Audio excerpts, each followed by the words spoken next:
Hello, people of the world. Yeah. Okay. Aaron and Mary, what's going on back there? Ooh, you should know. Yeah, exactly. Okay, just quick announcements before we get going. We'll have more information later, but we're going to have a lactation room. And there'll be ways for people to sign up online and stuff, so people can come from other departments or students, etc. So we're working on that, and so that'll be a good thing. Yes. Can we celebrate Yeah, me too. Well, Mara isn't here right now. She was on the women's committee, and the women's committee wrote stuff up and they sent it around, and so Mara and David and I talked, and we're just going to make it happen. Yeah. So I will be talking with some people with recent lactation to get some advice on furniture. So as you all know, or if you have not been on email for the last 2 weeks, you might not know that today is Jane Linsmeyer's party right after this meeting. So anybody who's able to go down to the library and celebrate her for a few minutes, it would be appreciated. If you're not able to go and haven't written her a note or something, I have colorful paper here. You could write her a note and I can put it into the binder. So for any of you who didn't get a chance to do that. On May 11th, which is before graduation, we have an alumni event at Hilldale, Great Dane. Free food, buy your own drinks, but a good place to go and celebrate with our almost graduates. Nice to see you here. That's it for me in announcements. Anybody else have any announcements? All right. Well, I'm really glad you were able to come today. We have a presentation by Steele Wagstaff on the Canvas transition. And Steele is the instructional technology consultant with L&S Learning Support Services. And he's really going to be helping our department make this transition from using Learn at UW to Canvas. So we are recording it today so that those of you who were unable to attend today can have access to it and kind of get a sense of what we're going to be starting with this summer. So Steele's going to call this our migration kickoff meeting. So I'm going to just turn it over to Steele and he'll have about an hour. Thanks, Ben. I wanted to say, first of all, I really appreciate being able to be here, seeing so many of you. I work for the College of Letters and Science, and I love working with the departments in the college. My background was in the humanities, and I have a special affection for the School of Social Work. The last year I've been doing a lot of research about a poet that was part of my dissertation and writing biography. He spent 30 years as a social work administrator in Minneapolis, and I've been reading the kind of intimate details of his life, and begin to appreciate the work that social workers do and the kind of human values that all of you do in education and in teaching and in training students. So thank you for the research and the work that you do. You can be an honorary member. I'm really glad to be here for the human reasons as well as for the technological reasons. So what I wanted to kind of give a brief introduction to who I am. That was who I just said who I was. In the back of the room here is another strange man you may not recognize. He's not strange, he's just a stranger to you. Sorry. This. Strange man in the back. I'm in need of coaching. I really am. This is Cliff Cunningham. He works for Do It Academic Technology. His office is literally in the building across the walkway there. And Nicole Olthoffer, who's not here, is the Canvas project manager. At some point you may meet her, and we may be directing some questions to her. She's the project manager and one of the most knowledgeable people about what's happening in the big picture. So Cliff is working with Do It AT and will be able to answer a lot of questions about the campus level migration. And I work just for the College of Letters and Science, and so I'm the kind of point person for all of the departments and programs in the college as they make the move. But what I'm going to cover today are really like 5 things. One, what is Canvas? Not everyone knows, and it's really important that people do know what it is and why we're making the switch. The second thing, I'm going to give an overview of what we mean by migration, when and how it will happen. The third thing, we're going to talk about the migration plan for the college for spring and summer. You're an exceptional group, in part because everybody else who was scheduled for the spring already went. You were scheduled for another semester, but Vocal leaders in your department have encouraged us to move you in a special time, so you're going now, and we'll focus a lot over the summer, and you're the only ones who are getting special treatment now. So it's an opportunity for us, and hopefully it'll feel good for you too. The fourth thing I'll talk about is what's next for you as instructors, and the last thing would be just questions that you have, things that I did or didn't answer, or things that you're curious about. So that's what's on the docket for today. First, the question, what is Canvas? And the kind of boring answer is, it is a cloud-based learning management system that's currently used by hundreds of colleges and universities. The idea is that it will be a replacement for Desire to Learn or Learn at UW and Moodle, and it will be a campus-wide replacement. It's going to be the one system. As a tool, the kind of basic page looks like this. You've got a little pane on the left, you've got a navigation menu on the left, and then your main content section on the right. It will do everything that you're used to D2L doing, and most of the things it will do better. For almost everybody who's going from D2L to Canvas, they're very happy. The early feedback we've got from users, from students, and from instructors is, thank you. We didn't like a lot of things about D2L, and most things are better and more enjoyable. Lower cognitive load for learners in terms of where they have to go to find things, and most instructors are finding it's pretty easy to do the basic things they want to do. The most common task would be like sharing a syllabus, uploading readings, doing assignments or drop boxes to have students turn in work. Quizzing tool is quite easy and intuitive to use here. It has a discussion tool, and then it has the other thing that's real exciting for like the heavy tech users is Canvas is built in a way that it allows for these third-party tool extensions to be plugged in really easily. So there's an increasing number of these third-party technological tools that instructors want to use in their teaching, and Canvas's system makes it so that you can really plug those and kind of run with them pretty quickly. There's a lot of people that are doing really deep integrations with like the Google Docs or the Google Apps suite right now. Everybody on campus has a Google Apps account. Everybody on campus now has a Box account. Everybody on campus now has this Kaltura MediaSpace streaming video account. And all of those third-party tools plug in and you're able to use them with Canvas really easily. Much more, I think, much easier than many people found with Learn at UW or D2L. So those are some of like the selling points, the features that we hope would be positives for you. We'll talk about other, maybe less positive things in a second, but that's the kind of what Canvas is. The big thing that I think everybody in the room should know about in terms of staying up to date and getting information that campus leaders want you to have, there is a very good website. It's called Canvas Info, and it's just canvasinfo.wisc.edu. And it has information about all kinds of stuff. Statements from campus leaders like the provost and the deans and people that are saying, this is what we're doing, here's why, here's what we want you to know. It's got information about why we're adopting Canvas. It has information about the schedule for when everybody's scheduled to migrate. It has information about help and training. It has a set of links for who you can go to contact people for help. And it's kind of like a one-stop information space about this new system. So I think everybody who's interested should bookmark it, take a look at it, spend some time there if you're curious. And regular updates are published to that website. So that's a great place to go for information if keeping up on email is impossible, as it is for most, probably, faculty. The second thing that I'll mention is there is a very good self-paced training course in Canvas for Canvas. It's called Canvas Training Course for Instructors, so very inventive title. But it's a very good course. It's available at this URL. I will share these slides and make sure everybody has them and the link to it. You just log in with your NetID, and you'll see there's a series of these modules that cover various topics. So you can say, I'm not interested in that, I am interested in that, and each one will have a kind of time estimate for how long they expect it might take you to read and work through that material. There is a specific module that's about moving from D2L, or Desire to Learn, Learn at UW, to Canvas. That takes about 45 minutes to an hour, and it's very good for those of you who are already experienced users of D2L. That's something that we highly recommend. You can do it at your own time and in your own way.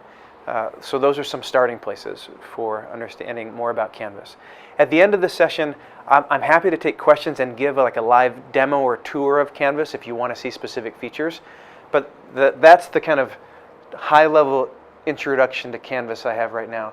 Are there any pressing questions immediately that anyone wants answered about Canvas or why we're doing this? Okay. So the second thing that I want to talk about is an overview of what's happening in the timeline.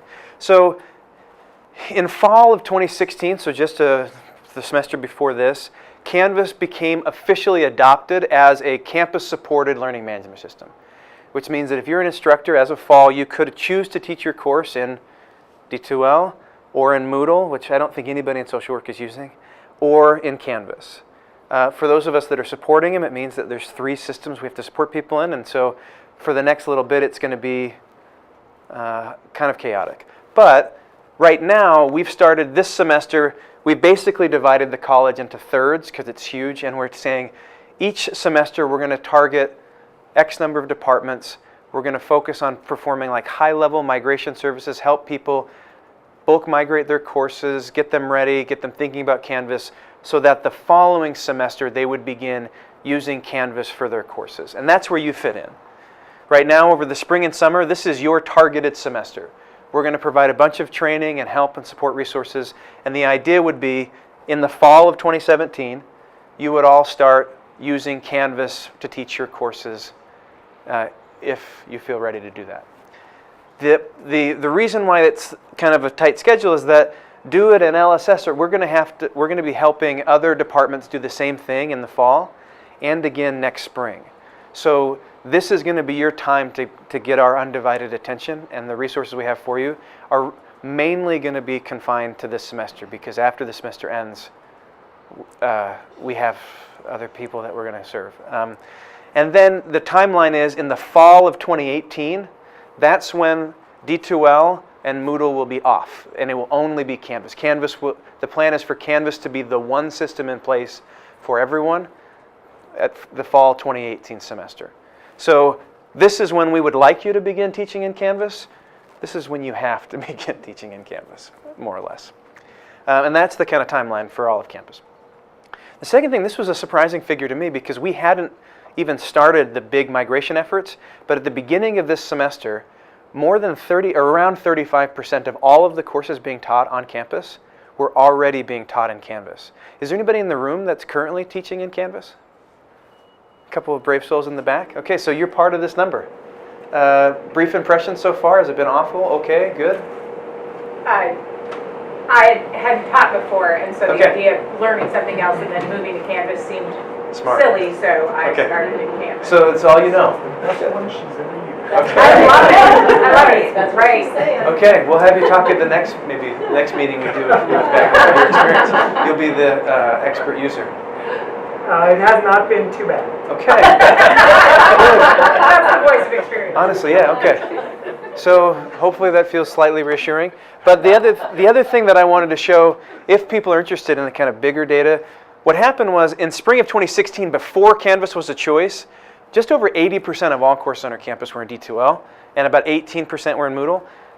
As we turned Canvas on, the first semester, there's a big leap. 22% of people said, hey, we want to be early adopters, we're ready.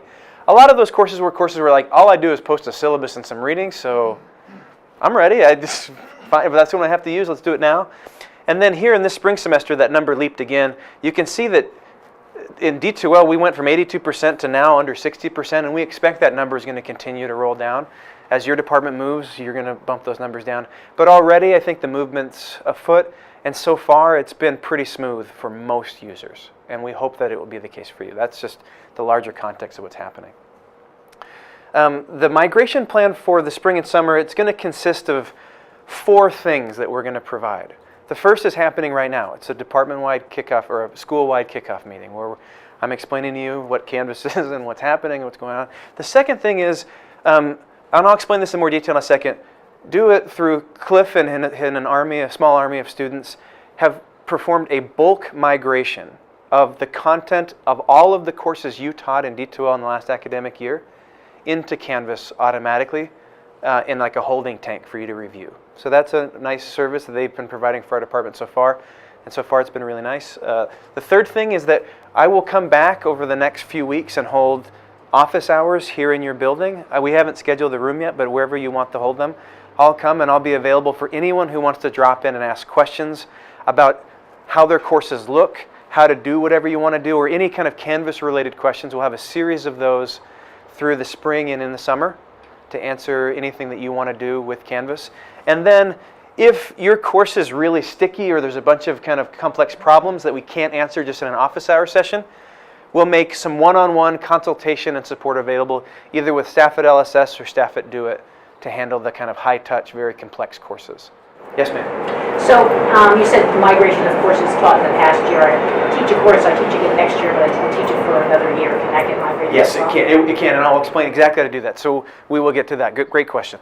At the end of the summer, as I said, our focus will shift to other departments, and we're going to be doing this same thing for other departments. So your window to get this, I think, high-quality support is essentially from now until the start of the fall semester. And hopefully that feels more or less convenient for you. The general consulting and the training and all that stuff is going to be available to everybody indefinitely, but the kind of high touch where we're looking at you and caring about everything you care about is kind of limited time only. Yeah. Wow. No, I'm just, you know what I mean. Nobody ever feels that way, or thinking that way. Okay. I'm not going to come just because. Okay. Well, good. Good. Still, you may be planning to get to this, but emphasis not just the last academic year, but also the current semester. Yes, so, and I'll explain that here. Yeah, great.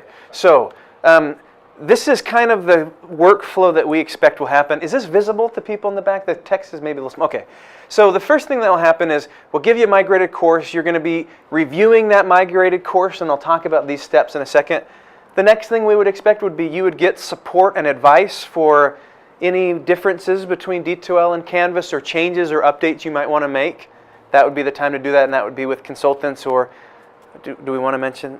Okay, so Russ is going to be the kind of department Canvas IT admin. He'll have access to help support any of your classes. It's and okay, great. So there's a couple people in your school that can help with kind of Canvas-related questions. Some of the higher level stuff, I'm sure they'll want to refer to us because that's not their primary job, supporting Canvas. And then the last thing would be, once it's ready to go, you would take it from that holding pen, you'd move it into your timetable course, pretty simple, couple clicks, and then you teach. And then hopefully you'll be an increasingly skilled, happy Canvas instructor. That's the kind of workflow that we expect will happen. So this is the numbers that Cliff gave me so far. So right now, when I was telling you that there's going to be this bulk migration, 99.5% of all the courses that were taught in social work since spring of 2016 have been successfully migrated to Canvas. And there's one course that we need to take a closer look at, but Cliff says it's going to be done by the end of next week. So we'll get to 100% very soon. If you want to request a course that was last taught before spring 2016, which I'm sure is true for many of you, super simple process. There's a little form here. Just click the form, tell us what the course is, what semester it was. They'll find it, they'll go through that automatic process, and they'll migrate it. And it shouldn't take more than a week to get it from wherever it was in D2L into Canvas for you to review. So a lot of people have been requesting that. It's easy to do. We just had an arbitrary cutoff of the last year for those migrations, and so if something was taught before then, it can be done. You'll just have to request it individually. The other thing to note is the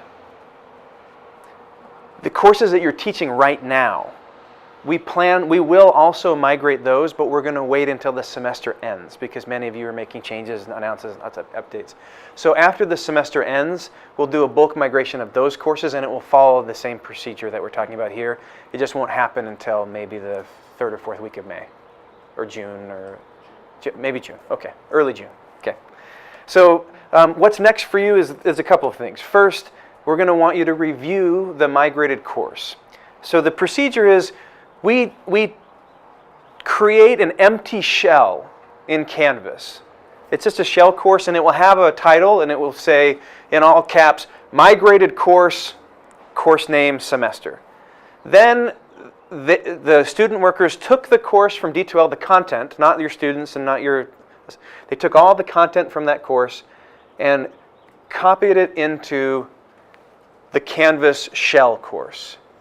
Nothing is going to be affected or destroyed in your D2L course, and no students are going to be in your migrated course. It's just a holding tank shell course for you to look at. Then the idea would be, in that migrated course, You review the course, you make updates, you say, oh, I don't like how that looks, I want to change that, I want to add an extra feature on the discussion, I want to rearrange some things. Whatever you want to do to make it look like the course you want to teach in Canvas, you can do to that migrated course to your heart's content. When you feel like, okay, this course feels ready for me to put in a timetable section, there's a kind of copy a Canvas course button, and you would copy it from your migrated course, your holding tank, into the timetable course for the fall or for the spring or whenever you next teach that course. These migrated courses don't have an expiration date. They'll be there as long as you need them. So if you're not teaching this course again until fall of 2018, it's okay. There's not a time limit on those. They'll be there. And then once you move to the timetable course, you'll have a version of that course there that's your students are added to, etc. Yeah.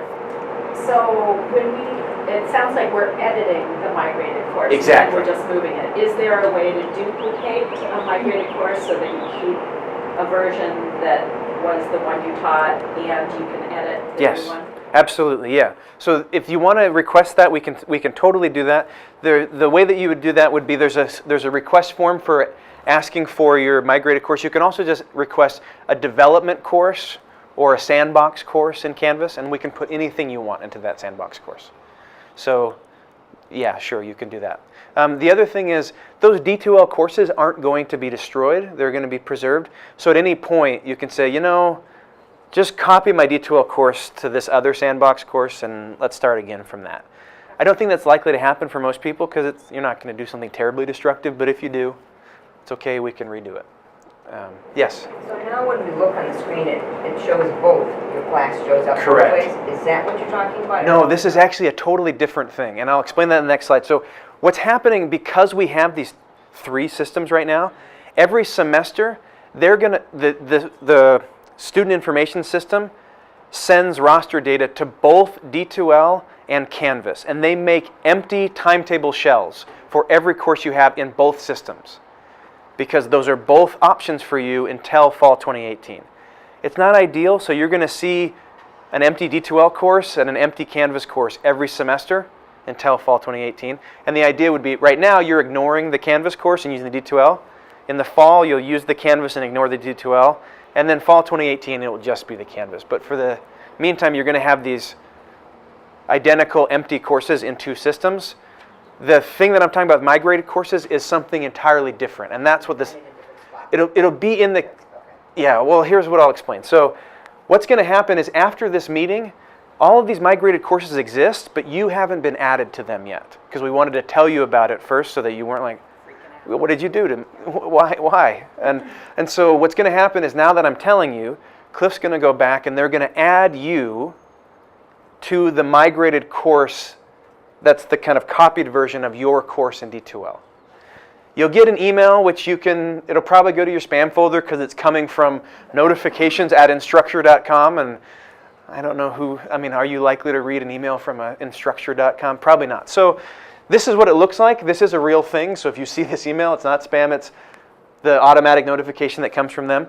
You can accept the invitation here, but the next time you log into canvas.wis.edu, which is the Canvas system, you'll also see notifications there telling you you've been added to migrated courses. That will happen sometime in the next week or 2 for you.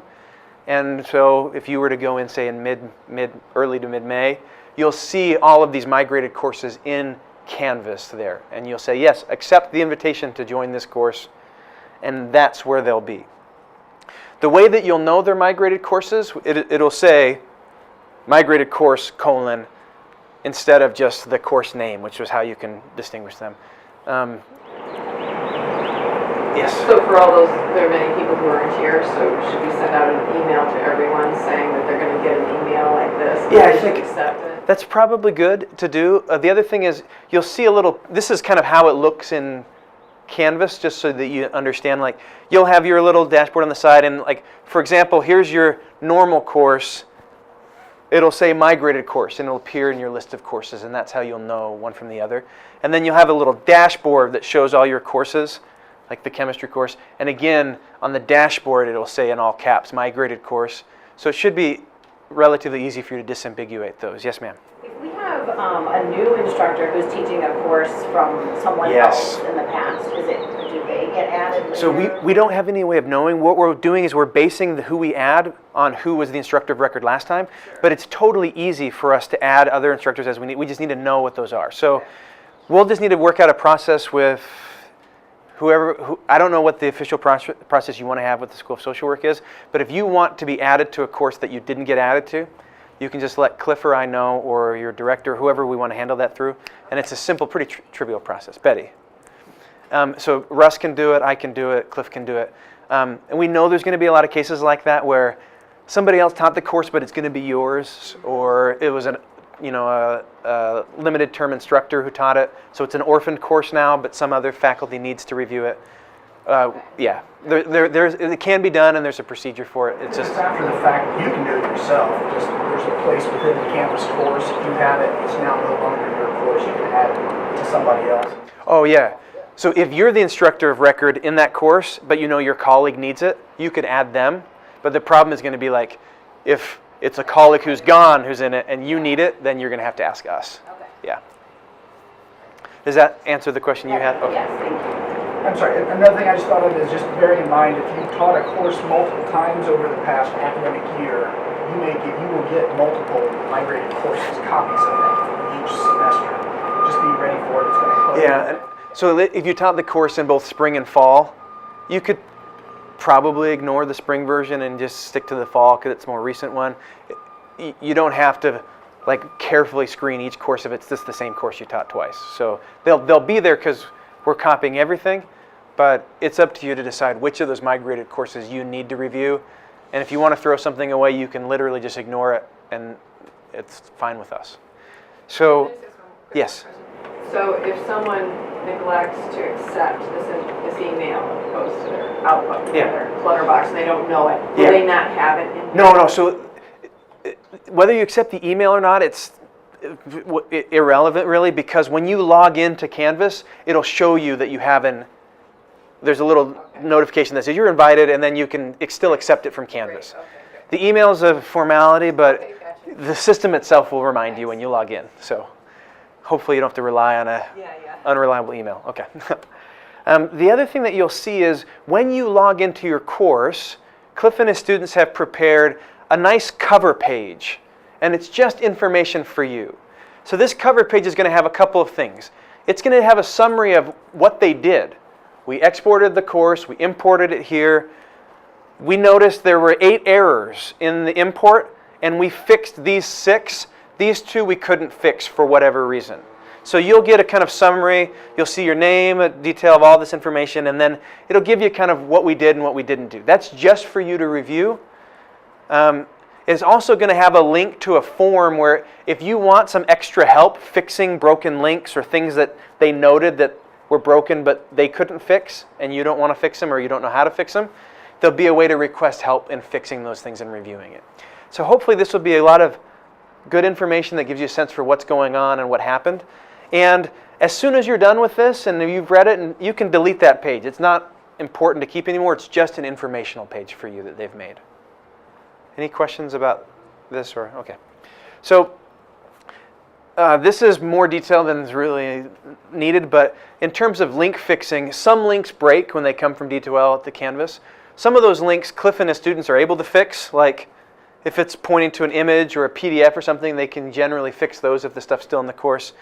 Some of the stuff they can't fix, like if it's an external link to some website that doesn't exist and it's broken, they have no way of fixing that for you. So it's just, this is just a list of what they probably did fix and what they probably can't fix, just for your reference. I'm not going to spend a ton of time on it unless you want me to. The next thing that we want you to do after reviewing the course is get support and advice. We care about this. We want you to provide high quality teaching, and I, more than anything, want you to have a good experience with this new system.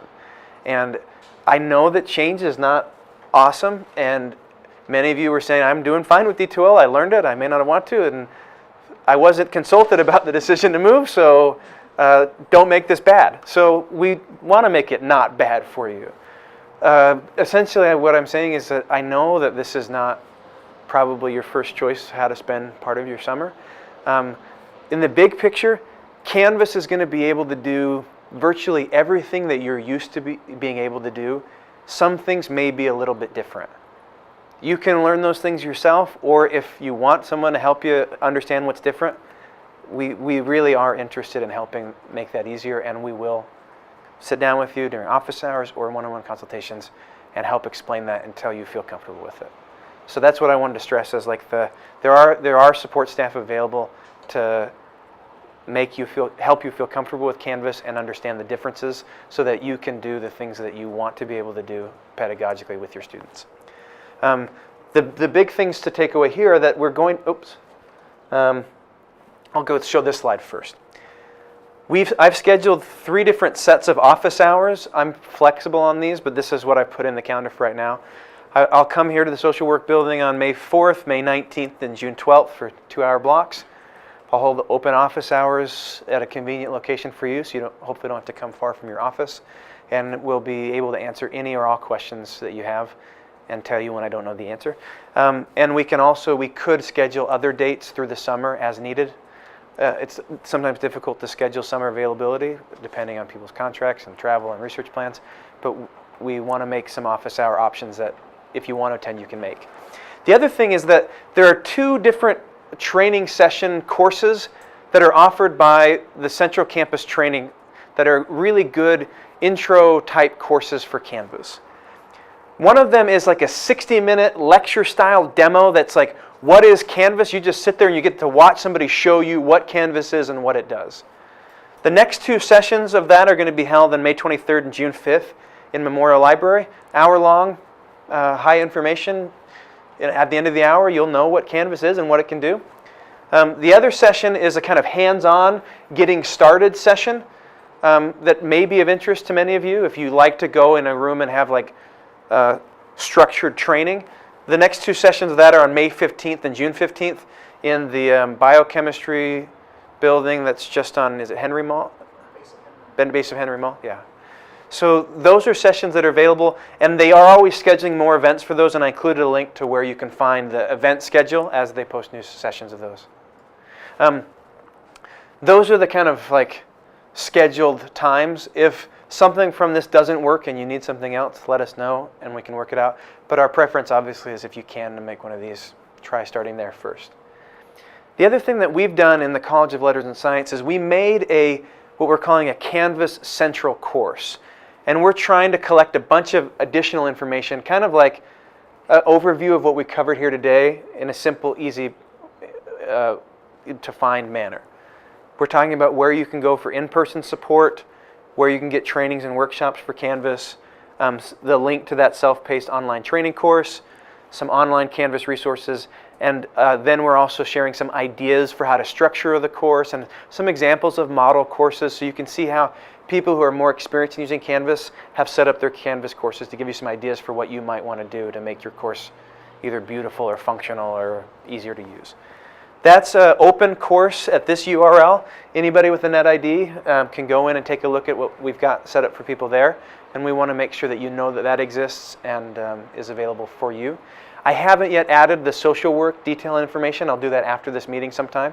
So I'll have the times and dates for our office hours clearly listed there. This may be a little bit of overkill, so it's a bit of a link dump, so I'm sorry, but there is a Canvas community, which is like an online forum of worldwide Canvas users. It's one of the better online support forums I've ever been a part of. Lots of people there, it's very active. People ask questions about, I want to do this in Canvas, is it possible? Or I have this idea, I teach this kind of course, and there's pretty good discussion for committed, engaged teachers from all across different disciplines and different institutions talking about Canvas and answering questions. They have a bunch of help guides, and there's also a UW-Madison specific community where you can talk, there's support staff and instructors from other departments who are asking about questions, and in many cases you'll find that something that you want to do or a teaching question you have is a common teaching question. It's not unique to you, and it's a good place to have conversation and discussion about those if that's what you're looking for. There is also a very nice set of sessions. They're called the Active Teaching Lab, and they're devoted to particular teaching topics. Usually each session will feature like a 10 to 15 minute demonstration from faculty or instructional staff about something that they've done or that they care about in their teaching, and then an open discussion and some hands-on sessions. All of the sessions this semester and in the fall are going to be devoted to Canvas, since everybody's moving to Canvas. It's a great way to talk to other Canvas instructors in the same position as you and learn about how people are doing exciting, interesting things. They're held on Fridays in the morning and every other Monday, literally just across the way in the Middleton building there.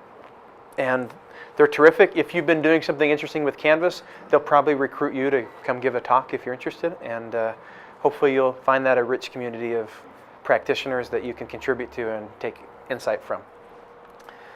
And then here's a list of other resources. There are lots of ways to get help with Canvas. The Do It Help Desk is going to be 24/7, well, not 24/7 anymore. It's 18/7, I guess, or something like that, or 14/7. It's open many hours a day, many days of the week, and you can call for kind of tier 1 support, like my computer doesn't turn on, Canvas isn't logging in, etc. Through the end of June, we have this kind of like super fancy 24/7 concierge level support from the company who makes Canvas. They're awesome. They know stuff that I don't know, and they're fast and responsive. Have you taken advantage of it? Okay, so if you want to get that help, in Canvas there's always this big help button on the left. You click the help button, there's a phone number, the support hotline. And I'm excited to get a hotline. And then there's also a chat with Canvas support. Both of those goes directly to the maker of Canvas. That's only going to be in place to the end of June.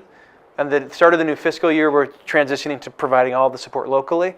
So you've got it for a limited time, and if that's of use to you, take advantage of it.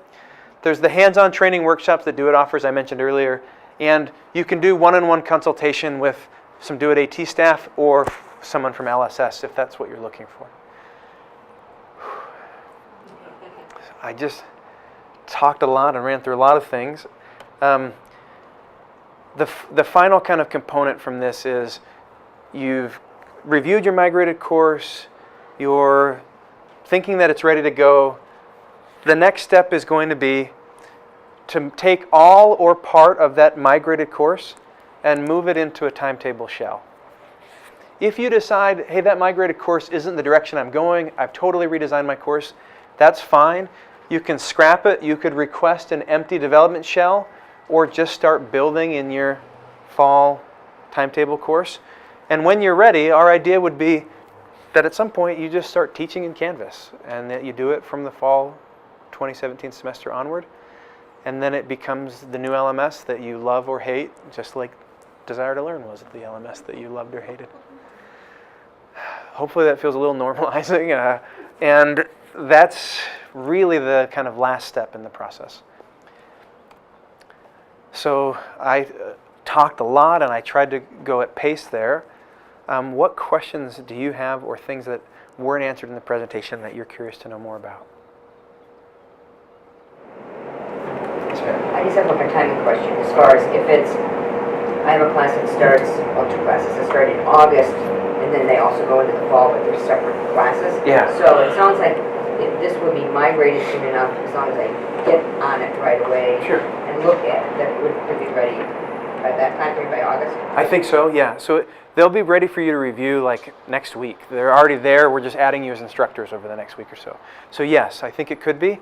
If you feel nervous about it and you want to wait, I mean, you don't have to go until fall 2018. I mean, I'm trying to tell you that you sort of have to go by fall 2017, but you can use your best judgment. Whatever you feel like is going to give your students the best learning experience is what you ought to do, I think.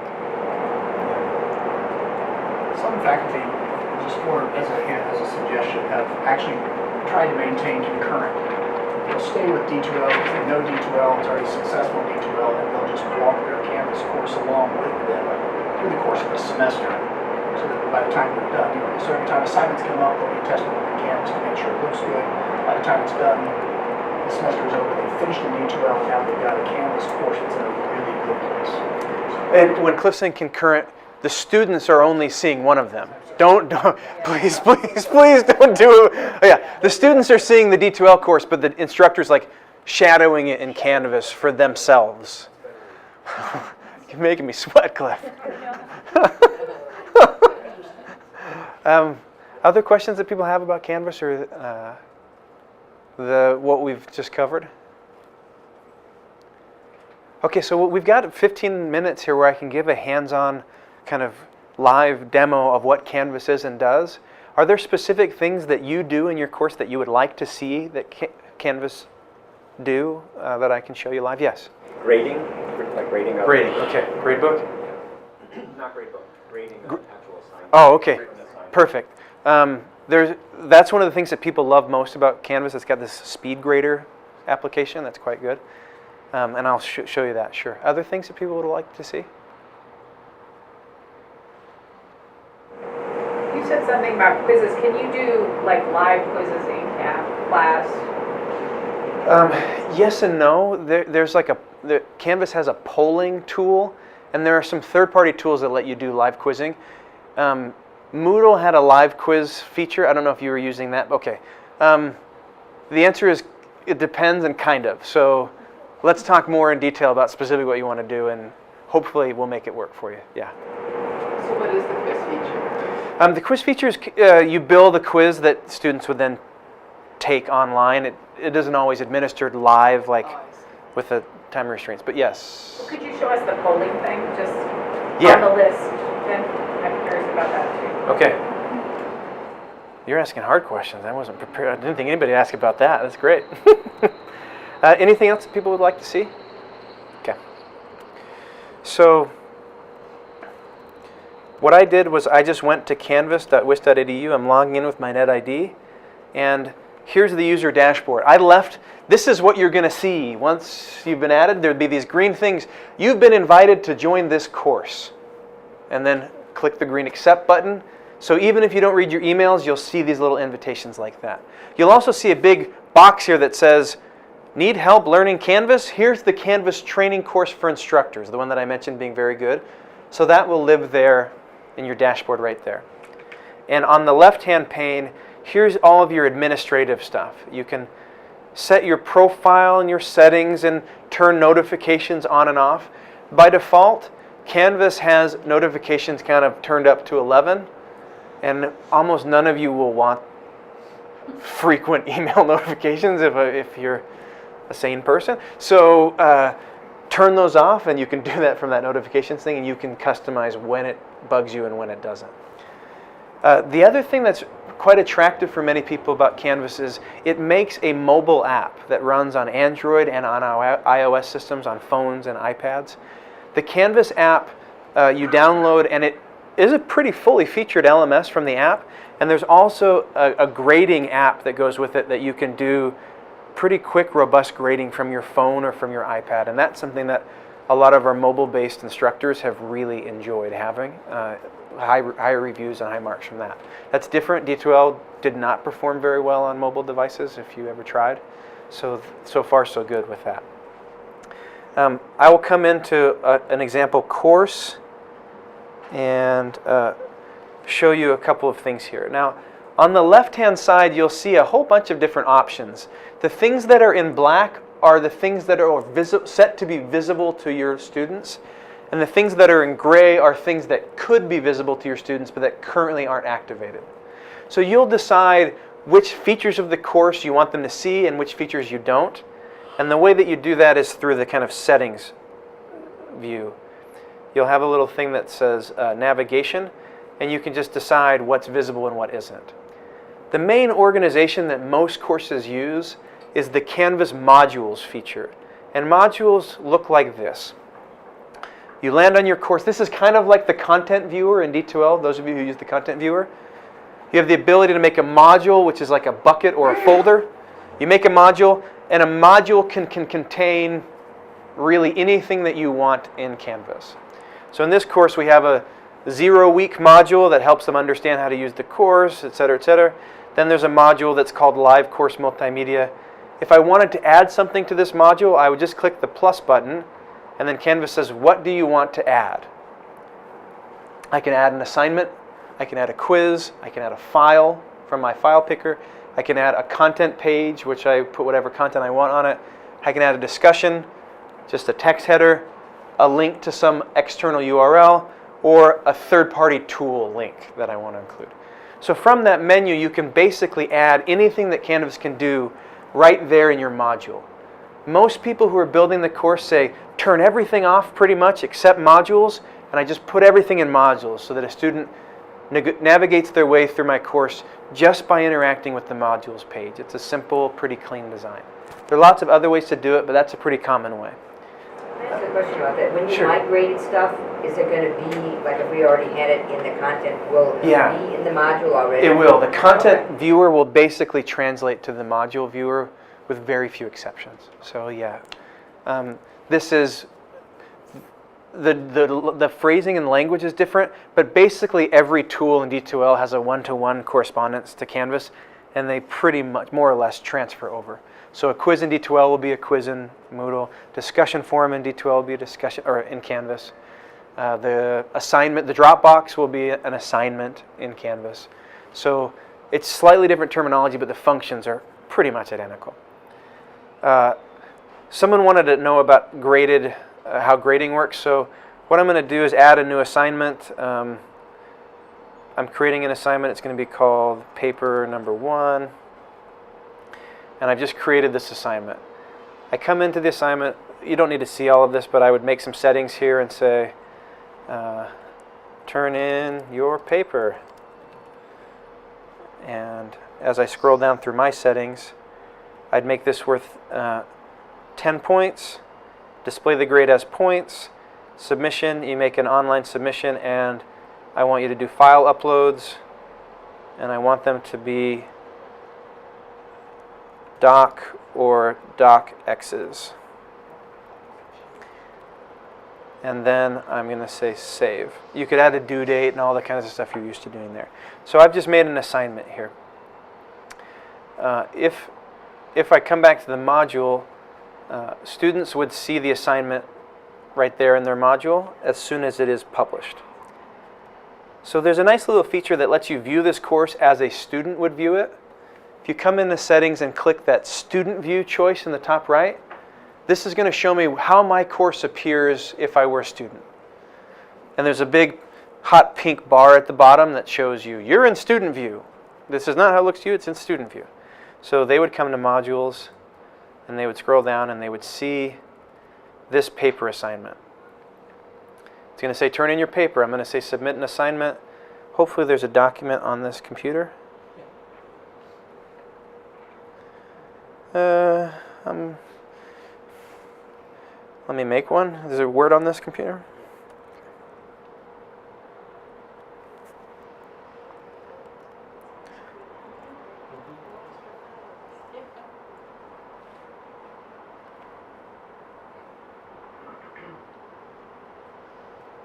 So this is my assignment.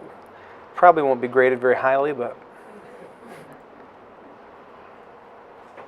And then I would say, okay, this is the file I want to. Choose the file, submit the assignment. I've just uploaded my file. Well, I've just uploaded my file. Turned in. And then I can see the submission details and view the file, and I could resubmit it as a student if I wanted to. Now, if I leave student view, I'm not sure that it's going to keep my assignment, but okay, great. To grade, you want to know about grading. This is an example of an assignment. To grade assignments, you view in the top right, there's a little speed grader button. You click the speed grader, and it takes you to Canvas's grading application. What's nice, this will look somewhat like the Dropbox that you're used to. It has this new kind of crocodoc display view where it will give you a live preview of the document. Most kind of standard document formats will be rendered here, so you can see actually what the student has submitted, the Word document or the PDF or whatever. If I want to, I can write a comment literally on the document. I'd say comment, a point comment, an area comment, or a text comment. So I'd say, here's a text comment. Let's attach it to this bit of text. And I'd say, I think you left something out. There's my comment. And then I've just attached this comment. So I could also then draw on their assignment and say, what's supposed to be here? Or I'd highlight. I mean, you can do really nice things just in this interface on the document. However you want to give feedback, it makes it quite nice there. You'll also see over on the right-hand side, you can download the file itself if you want to view it on your computer or give feedback that way. You can quickly enter a grade. In this case, I'm going to just give them a 3 out of 10, and I'm going to add specific comments. This was a file, but the writing was inadequate. And if I wanted to, I could attach my own file in response, like, this is how it should have looked. Or I could record a little video, my face saying, I'm sad. Or I could give some speech recognition and dictate. I'm busy, I'm on the go. I say, you know, that just is not good enough. I'm expecting better from you next time. And then it sends it to the student as audio, or it will dictate it for me. Then I click Submit. In this particular instance, you also have the ability to say, I've graded 1 out of 17 of them. It's telling me the progress I've made in grading, or if my TAs have graded. The average score for the course, so you get a quick view of the kind of median or the mean score. And then you can see I'm looking at student 15 of 17. If I want to look at other students, nobody else has submitted, so I can't grade them, but I can see everybody in the course, and I can just quickly rotate through each of the other submissions. So it really is a speed grader. It works just as well on your iPad and your phone, and that's the grading feature. Hopefully that feels clean and better than what you've been used to doing. Okay, automatically posts to a Gradebook. and it does. Then this grade that you've just submitted will show up in the gradebook for our students. I can show you the Gradebook View. Thank you. You're making the sale even easier for me here, huh? In my Grades tool, you'll see a big kind of grade view. This was called paper number 1, and there's a bunch of different options available here. From the gradebook, I could jump into and view the assignment details. I could open up SpeedGrader for that assignment. I could message students who haven't submitted yet, saying, hey, deadline was yesterday, get something in, and it only shows with the students who didn't submit that message. Or the students who scored less than, say, hey, you know, you really struggled in this paper. I'd like you to come in for extra writing coaching or go to the writing center. Because I want you to do better on essay number 2 or something. It allows you to kind of customize your messaging as needed there. And then the other kind of cool feature is you can set a default grade. So everybody who didn't turn anything in, I'm just setting them to 0s. And I didn't have to manually enter those. Canvas said, all right, 16 scores updated. And now you'll see, you know what? Everybody's got a 0 except for test student, who's got a 3 because they submitted something. You know, I made a mistake there. I didn't actually want that to be to 0. I'm going to set default grade. I'm going to now set it to 5. And I'm going to say overwrite the already entered grades, which is going to blow everything away. And I'll say set to, wait. I didn't do it right. So it's user error, really, but and I've just bulk graded my whole section. So that's even speedier grading if you want. Yeah, the 3's gone now. Oh no, test student doesn't really exist. So test student would have been overwritten if that was a real student, but because test student is connected to this test thing. Test student's an anomaly in lots of ways. So, sorry, I lied. Where there is no undo key. That's true. Be careful about how you use this. Can we automatically assign random grades? No, not yet, but that's a feature request. That's a skill that only you have. I didn't expect that question. The other thing that you can do is, just like notifications are annoying for you, students will get notifications every time a grade gets changed or updated. Sometimes you have a TA and you're like, TA, make a first pass, enter grades, and I'm going to review these and make sure that. So a nice feature to have is this mute assignment. And what that means is, while this assignment is muted, they're not going to see notifications about anything that you're doing. The grade will still be in the gradebook, but they won't be able to see it until you unmute it. So often if you're in the grading process and you don't want that to be released, mute the assignment, get to where you want to be, and then unmute it, and then it will send them notifications about their kind of final grade for that assignment. That's the, yes? Yeah, is there a handout that has like pro tips like Yes. that? Not only is there a handout, there is is it an hour-long training session about the gradebook, Cliff, that KK offers? The gradebook training, do it in addition to those entry-level courses. There's like an hour-long pro tips, 90-minute. Managing grades in Canvas. It's way better than I am. It's And it's on But I want a the, sheet. Canvas yes. So is there a sheet or KB or handouts from that material? We'll take it up with Cliff. And if they don't have it, ask Dewitt to make it. Yeah, I don't know that they have one. I don't teach it. I can't remember if I don't recall actually having a tangible handout. Okay. So that's a request. And there is a bunch of Canvas has very good help docs, so they probably have something. If I didn't answer that satisfactorily, send me an email and I will answer it better. Was there something else that I was asked to show you? Because I'm almost out of time. The survey tool. Polling. Okay. So there's a few ways to do this. One is when you're making a quiz, you have a few different quiz types. One is going to be this quiz option, and one is going to be a survey option. You can make a graded or ungraded survey in your course. But the way to do polling, Cliff, help me out. Remind me where I go to get polling at. Do I have to activate it? I'm afraid I do not know. Oh, I'm out of time. I'm sorry. It does exist. I don't remember where to get at it right now, but I think it is possible. And there is a standalone app that does polls for large lecture courses as well. I know how to do it in that app, but I don't remember how you create the poll here, but it can be done. That's the real fast kind of hands-on tour. There's better training and more detailed training. The big takeaway though for me is that this is going to happen. We're all in it together. None of us made the decision that Canvas was what you had to do, but we want this to be smooth. We want you to be confident and feel like it's something you can do. My big picture view is Canvas is a good system to teach in. It's generally better for learning. It's generally better for instructors, and we want to make sure that it feels better for you as soon as it can. So whatever we can do to help you within reason, we would like to do, and we want the School of Social Work to succeed. So thanks for your time at this staff meeting, and let us know what we can do to follow up. We really appreciate all the support that's available to us. Great. We'll be good. Okay.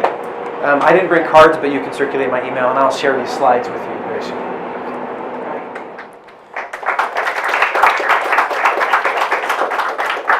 Thanks for coming.